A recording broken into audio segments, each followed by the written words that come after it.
Welcome to the West Wing Week, your guide to everything that's happening at 1600 Pennsylvania Avenue. This week, the President hosted meetings with bipartisan congressional leaders, awarded the Medal of Honor, and repeatedly spoke to the country about the ongoing effort to find a balanced approach to our deficit challenges. That's July 8th to the 14th, or Our Heroes Are All Around Us. Leroy Petrie showed that true heroes still exist and that they're closer than you think. And that Ranger's right. Our heroes are all around us. On Friday, July 8th, the President spoke from the Rose Garden on jobs and the need for Democrats and Republicans to compromise and find common ground so that the U.S. government can meet our obligations. The American people sent us here to do the right thing, not for party, but for country. So we're going to work together to get things done on their behalf. That's the least that they should expect of us, not the most that they should expect of us. I'm ready to roll up my sleeves over the next several weeks and next several months. I know that people in both parties are ready to do that as well. The President then sat down for a series of regional interviews with television journalists from Milwaukee, Pittsburgh, Raleigh, and Seattle. Mr. President, I actually went to high school with your mother. Did you really? Stanley Dunham. No kidding. I did, yes. How about that? And classmates describe her as smart, quirky, funny. I think that's accurate. Republicans, are, especially in the House, are pretty entrenched as far as no new taxes, no tax increases. How do we compromise on this? Well, I think the way you compromise is to get outside of your narrow interests and think about the larger interests. And I've said to Democrats that they've got to set aside some of their sacred cows in order to solve this problem, and I say to the Republicans the same thing. On Sunday, July 10th, the President called back bipartisan congressional leaders to the White House, a running theme of this episode, to keep working on tough choices that need to be made to move our economy forward and keep the country from defaulting on our debt. All right, everybody. All right, guys. Can you work it out in 10 days, sir?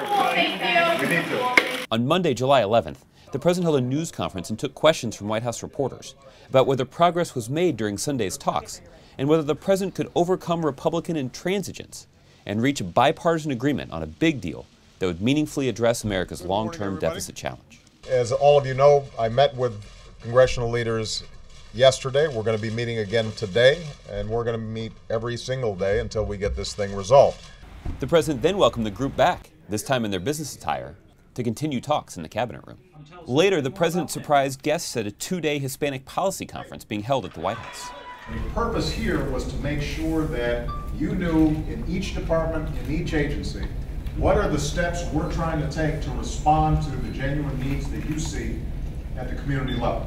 On Tuesday, July 12th, the President started the day with an interview with Scott Pelley from CBS, before welcoming Sergeant First Class Leroy Petrie to the White House to receive the Medal of Honor. This is only the second time since Vietnam that a recipient of the Medal of Honor from an ongoing conflict has accepted the medal in person. I meant to ask you about Yes, this, sir. President. Lefty? I'm now a lefty, and I keep trying to find out how not to get the ink all over my palm. You know what I do is I try to stay a little high, and then if I'm signing like a document where I think it might smudge, then I put a little piece of paper under my hand. But you get used to it. It's not like my handwriting is great.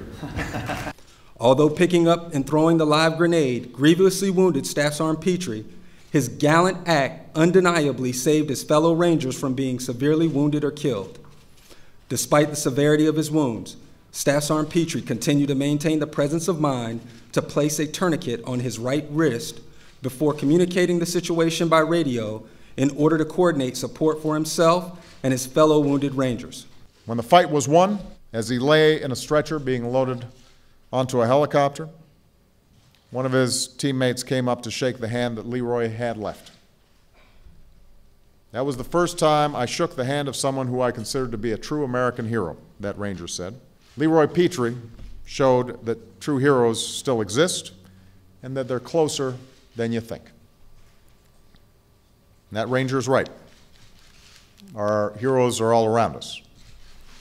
They're the millions of Americans in uniform who have served these past 10 years.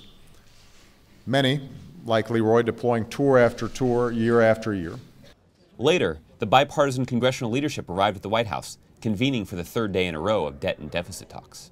On Wednesday, July 13th, the president made surprise calls to young leaders to congratulate them on their ongoing efforts on behalf of youth employment and entrepreneurship through the administration's 100 Youth Roundtables initiative. Later, for the fourth time this episode, congressional leaders arrived at the West Wing, a routine they seem to be getting accustomed to. The president reconvened the meeting and urged congressional leaders not just to kick the can down the road, but rather to find common ground around a big deficit reduction plan. On Thursday, the president discussed jobs in the economy with 3 television reporters before again meeting with the bipartisan leaders of the House and Senate. And again, legislative assistant Lauren Beliv waited by the West Wing to take the representatives to the cabinet room as they arrived. To find out more information on any of these topics or to see complete videos of these events, go to whitehouse.gov. And thanks again for checking out your West Wing Week. It says, and things are, hard things are hard.